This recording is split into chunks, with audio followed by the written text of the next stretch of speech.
پیشوا تھے ان کے اہمیت ختم ہونے لگی، ان کی عزت کم ہونے لگی. لوگ جان گئے تھے کہ اللہ کے سامنے، خدا کے سامنے سارے بندے ایک ہے، یہاں کوئی اونچ نیچ نہیں ہے، بلکہ تقوی کی بنیاد پر اللہ کے سامنے الگ الگ درجے مل سکتے ہیں، تقوی کی بنیاد پر. نہ کہ آپ عام انسان ہیں، عام پادریوں کو الگ مقام اور عام انسان کو الگ مقام، یا پیشواؤں کو الگ مقام عام انسان کو الگ مقام. ایسا نہیں، خدا کے سامنے سارے کے سارے انسان ایک ہے.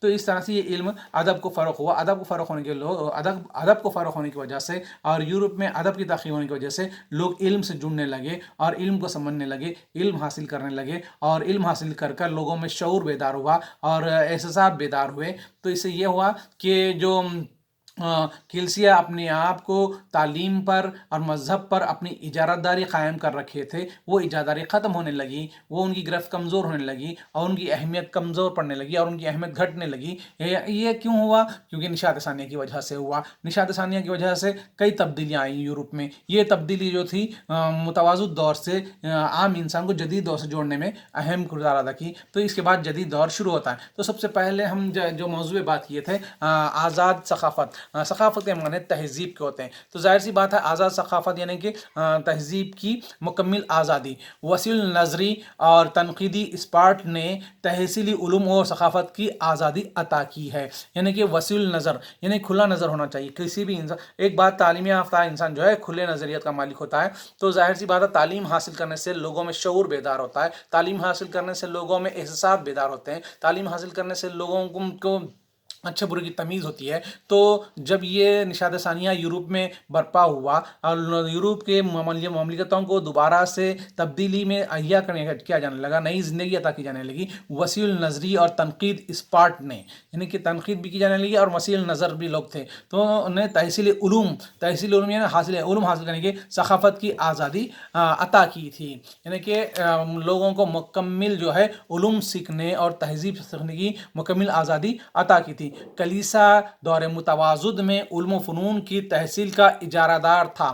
یعنی کلیسا جو ہے ایک قبیلہ ہے کرسچنوں کا، یہ پیشوا تھے. تو کلیسا جو تھے وہ لوگوں پر کنٹرول کیے ہوئے تھے، مذہب پر اپنی اجارہ داری بتاتے تھے، اور اجارہ داری تھی بھی وہ لوگوں کی. وہ نہیں چاہتے تھے کہ عام انسان مذہب کو پڑھے، مذہب کو سمجھے یا مذہب پر عمل پیرا ہو، بلکہ انہیں ڈرا دھمکا کر، مذہب سے ڈرا کر یہ یوں کہا جا سکتا ہے کہ ان کو نفسیاتی مرض بنا دیا کہا جا سکتا ہے، یا ان کو غلام بنا دیا گیا تھا کہ عام انسان مذہب کا علم حاصل نہیں کر سکتا. جو کلیسیا کے پیشوا بولیں گے اسی پر عمل کرنا پڑے گا. کلیسیا کے پیشوا جو تھے رسم و رواج بتائیں گے، وہ اسی رسم و رواج پر لوگوں کو زندگی بسر کرنا ہوگا. لیکن نشاط ثانیہ کی وجہ سے جو ہے کلیسیا کے دور متوازد میں علوم و فنون کی جو تحصیل اجارہ داری تھی وہ ختم ہونے شروع ہوئی. تو اس سے پہلے جب تک یونانی علماء یورپ میں آ کر رومی تہذیب اور یونانی تہذیب کو تبلیغ نہیں کی تھی، تب تک سارے یورپ میں جو ہے تہذیب پر، کلچر پر، مذہب پر جو ہے کلیسیا کی اجارہ داری تھی، اور انہیں ان سے بے حد فائدہ حاصل تھا. کیونکہ کلیسیا کے جو پیشوا تھے مذہب پر پورا کنٹرول کر لیے تھے، اور تہذیب پر پورا کنٹرول کر لیے تھے، اور لوگوں کی آزادی پر پورا کنٹرول کر لیے تھے. تو جس کی وجہ سے کلیسیا کے پیشواؤں کو بے حد فائدہ حاصل ہو رہا تھا، بے حد منافع وہ حاصل کر رہے تھے. یہ عوام کو ان سے محروم کرنا چاہتے تھے. یہ جو ہے کلیسیا کے جو پیشوا تھے، یا کلیسیا کے جو پادریاں تھے، جو کلیسیا کے جو بڑے علماء تھے، وہ جو ہے عوام کو جو ہے مذہب کی اجارہ داری سے محروم کرنا چاہتے تھے. مذہب سے نہیں بلکہ کلچر سے، تہذیب سے بھی محروم کرنا چاہتے تھے.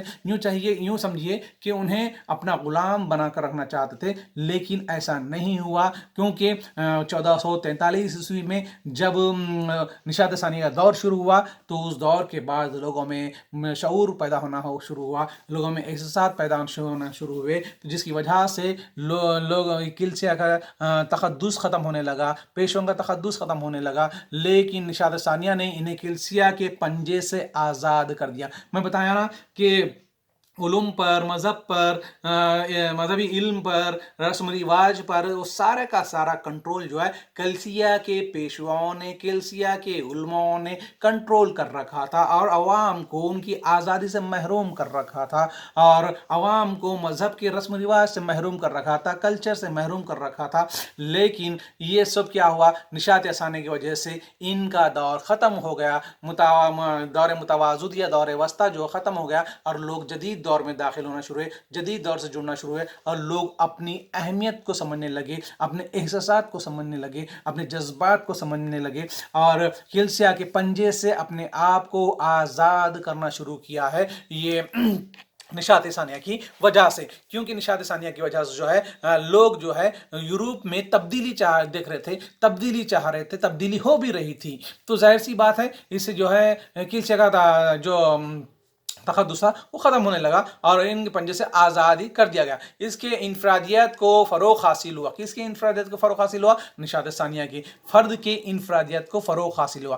فرد کے اس سے پہلے جو ہے کلیسیا جب علم پر، مذہب پر اجارہ داری قائم کر رکھی تھی، اس وقت فرد کی آزادی نہیں تھی، کسی ایک فرد کی بھی اہمیت نہیں دی جاتی تھی، لیکن نشاط ثانیہ کی وجہ سے انفرادیت کو فروغ حاصل ہوا، یعنی کہ فرد کی آزادی کے پروان چڑھنے لگا، فرد کی آزادی حاصل ہونے، ایک فرد کو مکمل آزادی حاصل ہونے لگی، اور وہ اپنے مذہب پر، اپنے رسم و رواج پر پوری طرح سے پیروکار ہو سکتا تھا، اور پوری طرح سے اپنے رسم و رواج انجام دے سکتا تھا، اپنی تہذیب سے جڑ سکتا تھا۔ عوام اب کلیسیا کی عظمت اور برتری سے انحراف کرنے لگی، یعنی کہ اب دیکھیے جب نشاط ثانیہ یورپ میں برپا ہوا، یا یورپ میں نشاط ثانیہ کا دور شروع ہوا، جدید دور میں لوگ جڑنے لگے، تو لوگ جو ہے کلیسیا کی عظمت اور برتری سے انحراف کرنے لگے، انحراف یعنی کہ انکار کرنے لگے۔ اب یہ لوگ علم حاصل کرنا شروع کر دیے تھے، مذہبی کتابیں پڑھنے شروع کر دیے، نہ صرف انجیل بلکہ دوسری مذہبی کتابوں کو بھی کافی مطالعہ کر رہے تھے، جس کی وجہ سے اس میں شعور بیدار ہوتا، لوگوں میں شعور بیدار ہو رہا تھا، اور انفرادی اہمیت معلوم ہو رہی تھی۔